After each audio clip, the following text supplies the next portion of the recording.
अभी तक स्टूडेंट्स हमने बेसिकली दो टाइप की रिकॉर्ड देख ली हैं। एक वो रिकॉर्ड था जो टेबल की बेसिस के ऊपर क्रिएट हुआ था, एक वो रिकॉर्ड था जो हमने कर्सर की बेस के ऊपर बनाया था। Now come the last type of record जिसको हम लोग यूडीआर भी बोलते हैं, यूजर डिफाइंड रिकॉर्ड भी बोलते हैं।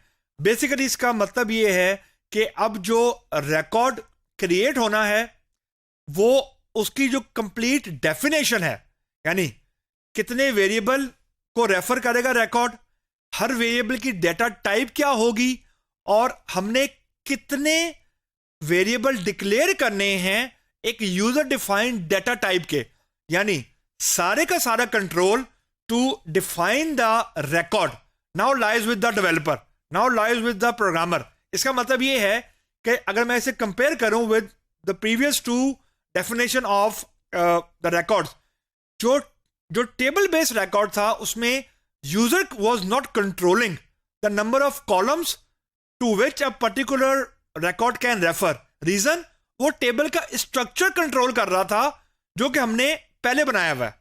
यानी अगर टेबल में 10 कॉलम है तो जो टेबल बेस्ड रिकॉर्ड था उसके थ्रू हम 10 कॉलम को एक्सेस कर सकते हैं। यानी अगर मैं 11वीं वैल्यू एक्सेस करना चाहता हूं या मैं खुद से कोई वेरिएबल ऐड करना चाहता हूं यूजर डिफाइन में तो मैं कर सकता हूं, टेबल बेस में मैं नहीं कर सकता। This is a very very की डिफरेंस कि जो table base for example record था वो सॉर्ट ऑफ फिक्स था। फिक्स से मुराद ये कि वो उतने ही कॉलम की वैल्यूज को रेफर कर सकता था जितनी जो हमारे पास कॉलम टेबल में मौजूद थे। तो अगर टेबल का स्ट्रक्चर चेंज होगा तो उस वक्त रिकॉर्ड का स्ट्रक्चर चेंज होगा फॉर एग्जांपल। और जो कर्सर है वो भी ऐसे ही था कि अगर सेलेक्ट की क्यूरी में 3 कॉलम है तो कर्सर बेस रिकॉर्ड 3 कॉलम को रेफर करेगा। अगर सेलेक्ट की क्यूरी में 1 कॉलम है तो कर्सर बेस रिकॉर्ड 1 कॉलम को सिलेक्ट करेगा। यानी यूजर के पास या एज अ डेवलपर ये लेवरेज नहीं था कि वो अपनी मर्जी के नंबर ऑफ कॉलम डिक्लेयर कर दे, specifically when we compare it with table based record. Reason, उसके पास पावर है ही नहीं। तो जो यूजर डिफाइन रिकॉर्ड है उसमें ये पावर है कि आप नंबर ऑफ कॉलम को या आप नंबर ऑफ वेरिएबल्स को डिफाइन करें, हर वेरिएबल की डेटा टाइप को डिफाइन करें। यदि 3 फॉर एग्जांपल इंटीजर होंगे, 2 वैचर होंगे, 2 डेट होंगे, 1 फॉर एग्जांपल नंबर होगा एंड सो ऑन। तो now the power lies with the developer होल्डली, यानी जो डेफिनेशन ऑफ अ रिकॉर्ड है कितने वेरिएबल को वो रेफर करेगा और हर वेरिएबल की डेटा टाइप क्या होगी वो अब फिक्स नहीं है, वो अब यूजर के पास कंट्रोल आ गया। तो जो डिफाइन करना है structure of a record, it is now totally in the control of developer. Point number 1, ये बहुत स्ट्रांग पॉइंट है कि सारी की सारी पावर हमने डेवलपर को दे दी है। स्टेप नंबर 2, हर वेरिएबल की जो उस हम फॉर एग्जांपल रिकॉर्ड में डिक्लेयर करेंगे, हर वेरिएबल की जो डेटा टाइप है वो भी यूजर के पास आ गई है पावर। पहले ये तो बिल्कुल नहीं था।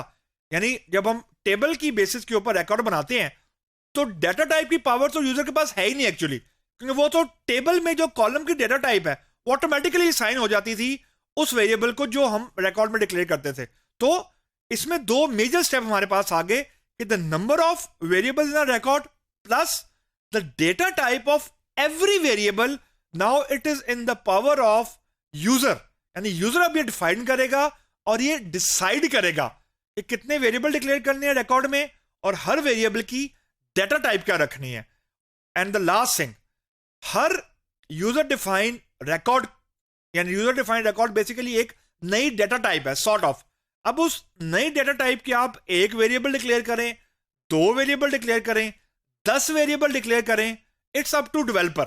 तो बेसिकली जिस तरह हमने टेबल बेस रिकॉर्ड बनाया था तो उस टेबल की बेसिस के ऊपर 1 वेरिएबल डिक्लेयर करें रो टाइप यूज करते हुए, 2 यूज करें, 3 यूज करें, वो डेवलपर की मर्जी है। Same was true with cursor, cursor की बेसिस के ऊपर 1 रिकॉर्ड बनाएं, 2 बनाएं, 3 बनाएं, वो डेवलपर की मर्जी है। लाइकवाइज यूडीआर में भी ये चीज कॉमन है कि जितने मर्जी वेरिएबल डिक्लेयर करें, क्योंकि तीनों तरह के रिकॉर्ड में एक्चुअली एक नई डेटा टाइप हम क्रिएट कर देते हैं और उस डेटा टाइप की तरह के जितने मर्जी आप वेरिएबल डिक्लेयर करते रहें, इसका वो अब यूजर की पावर है। और यही ब्यूटी है रिकॉर्ड की कि you are actually creating your own define data type beside built-in data types which are available in PL SQL.